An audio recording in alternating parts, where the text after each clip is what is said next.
வணக்க மக்களே, welcome to the adventure show. இன்னைக்கு ஷோ நம்ம பார்க்க போறது லயன் மேன் அப்படின்ற ஒரு தமிழ் மூவியோட ரிவ்யூ.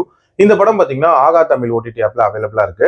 இந்த படம் ஒரு உப்பள கிராமத்துல நடக்கக்கூடிய ஸ்ட்ரகிள்ஸ் மையமா வச்சு அமைக்கப்பட்ட கதை. ஆக்சுவலா அந்த கிராமம் பாத்தீங்கன்னா தூத்துக்குடியில இருக்கிற மாதிரி காட்டியிருப்பாங்க. அந்த கிராமத்துல பாத்தீங்கன்னா ஏகப்பட்ட பிரச்சனைகள் அந்த மக்களுக்கு இருக்கு அப்படின்ற மாதிரி காட்டியிருப்பாங்க.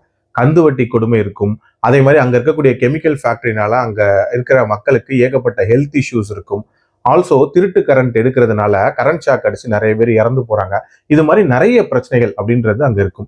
இந்த பிரச்சனைகள் எல்லாம் அட்ரஸ் பண்ணி தீர்த்து வைக்கிறதுக்காக அங்க சில போராளிகள் இருக்காங்க. ஸோ அவங்களோட கதை அப்படின்ற மாதிரி தான் இதுல கொண்டு போயிருப்பாங்க. உதாரணத்துக்கு சார்லி அதுல லைன்மேனா ஒர்க் பண்ணிட்டு இருப்பாரு. அவர் அந்த திருட்டு கரண்ட் எடுக்கிறது அப்படின்றத தடுக்கிறதுக்காக பயங்கரமான விஷயங்கள் பண்ணிட்டு இருப்பாரு. அதே மாதிரி அவரோட பையன் ஒரு ப்ராஜெக்ட் ஒன்று கண்டுபிடிச்சிருப்பாரு. அதாவது ஆட்டோமேட்டிக்கா அங்க இருக்கக்கூடிய லைட்ஸ் எல்லாம் ஆஃப் ஆகி ஆன் ஆகிற மாதிரியான ஒரு ப்ராஜெக்ட். இதுக்கான அப்ரூவலுக்காக அவர் எப்படியாவது கலெக்டரை மீட் பண்ணணும் அப்படின்றதுக்காக அவர் போராடிட்டு இருப்பாரு. ஸோ அந்த போராட்டம் எப்படி போகுது அப்படின்றது ஒரு தனி பிளாட்டா போகும். அதே மாதிரி அந்த ஊருக்குள்ள தமிழ் அப்படின்ற ஒரு நபர் இருப்பான்.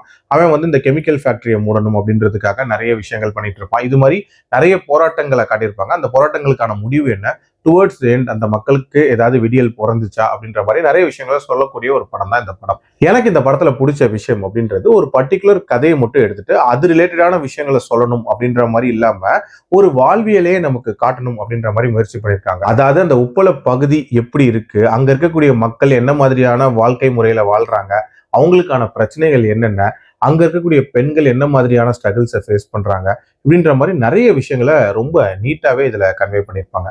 ஆல்சோ அதை விஷுவலா கொண்டு வந்த விதம் இருக்குல்ல, அதுவுமே ரொம்ப ரொம்ப நேச்சுரலா இருந்துச்சு அப்படின்னே சொல்லுவேன். எனக்கு இந்த படத்துல அந்த கான்ஃபிளிக்ட்ஸை கிரியேட் பண்ண விதம் அப்படின்றதெல்லாம் ரொம்ப ரொம்ப அற்புதமா இருந்துச்சு. இன்ஃபேக்ட் நிறைய பிரச்சனைகள் அப்படின்ற மாதிரி கிரியேட் பண்ணியிருப்பாங்க.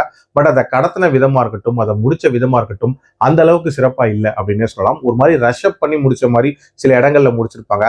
அண்ட் அந்த பிரச்சனைனால வரக்கூடிய இம்பாக்ட் இருக்குல்ல, அதையுமே ப்ராப்பரா கன்வே பண்ணியிருக்க மாட்டாங்க. உதாரணத்துக்கு தமிழ் அப்படின்ற ஒரு நபர், அதாவது மக்கள் போராட்டங்கள்ல ஈடுபடுற மாதிரி காட்டியிருப்பாங்க. அவருக்கான முடிவை இவங்க ஜஸ்ட் வாய் வார்த்தையா சொல்லியிருப்பாங்க. அந்த முடிவை சில காட்சிகள் வழியா காட்டியிருந்தாங்கன்னா இன்னுமே இம்பாக்ட் அப்படின்றது அதிகமா இருந்திருக்கும். அதே மாதிரி இதுல சார்லிக்கு ஒரு சம்பவம் நடக்கும், அதுவுமே ஜஸ்ட் லைக் தட் நடந்துடுற மாதிரி காட்டியிருந்தாங்க. அதே மாதிரி முக்கியமான ஒரு பிளாட், அதாவது ஹீரோ தன்னோட ப்ராஜெக்ட் அப்ரூவ் பண்ணணும் அப்படின்றதுக்காக செக்ரட்டரியேட் முன்னாடி எல்லாம் போராட்டம் பண்ற மாதிரியான சில காட்சிகள்லாம் ஸ்டார்டிங்ல காட்டுவாங்க. ஸோ இதை வச்சு ஒரு பெரிய விஷயம் சொல்ல வர போறாங்க, அது ரிலேட்டடா நிறைய விஷயங்கள் காட்டுவாங்க அப்படின்ற மாதிரிலாம் ஒரு எதிர்பார்ப்பை கிரியேட் பண்ணிட்டு கடைசியில ஒண்ணுமே இல்லை அப்படின்ற மாதிரி முடிச்சிருப்பாங்க. இந்த மாதிரி நிறைய விஷயங்கள் ஒரு மாதிரி கொண்டு போன விதமா இருக்கட்டும், முடிச்ச விதமா இருக்கட்டும், இன்னுமே பெட்டரா இருந்திருக்கலாம். அதுதான் இந்த படத்தோட ஒரு மிகப்பெரிய டிராபேக் அப்படின்னு சொல்லுவேன். அண்ட் இந்த மாதிரி ஸ்ட்ரகிள்ஸை ஃபேஸ் பண்ண சயின்டிஸ்ட் அப்படின்ற மாதிரி சில விஷயங்களை டுவர்ட்ஸ் எண்ட் காட்டியிருப்பாங்க. அதுவுமே நீட்டா இருந்துச்சு. அண்ட் டியூரேஷன் வைஸ்மே 2 ஹவர்ஸ்க்குள்ள முடியக்கூடிய ஒரு படம் தான். பட் இருந்தாலும் இந்த படத்தோட அந்த மிடில் போர்ஷன் அப்படின்றது பெட்டரா இருந்திருக்கலாம். என்னோட ரேட்டிங் இந்த படத்துக்கு 2.6 out of 5. அடல் கண்டென்ட்லாம் இல்லை, ட்ரை பண்ணணும்னா ட்ரை பண்ணி பாருங்க. மீண்டும் அடுத்த விமர்சனத்தில் சந்திக்கிறேன். நன்றி, வணக்கம்.